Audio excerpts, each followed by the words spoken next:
In this Java tutorial, we're going to download and install the necessary tools to build Java applications. So open up your browser and search for JDK download. JDK is short for Java Development Kit, and it's basically a software development environment for building Java applications. It has a compiler, it has a bunch of code that we can reuse, it has a Java runtime environment, and a bunch of other stuff. So over here, you can see this page on oracle.com, Java SE, which is short for Java Standard Edition. Click on this. Now over here, click on this icon. Now on this page, you can see Java Development Kit for various platforms like Linux, macOS, and Windows. Here I'm on a Mac, so I'm going to download this DMG file over here. Now before we do this, first we need to accept the license agreement. All right, now let's download the DMG.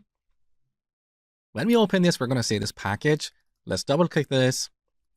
And here we see this installation wizard. It's super easy. Just click continue and install. You have to enter your computer's password. And then, all right, done. Beautiful. So we can move this to trash.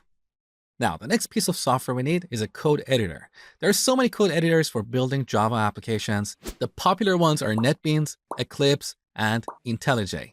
In this Java course, I'm going to use IntelliJ, but if you have a favorite editor, feel free to use that to take this course. That's perfectly fine.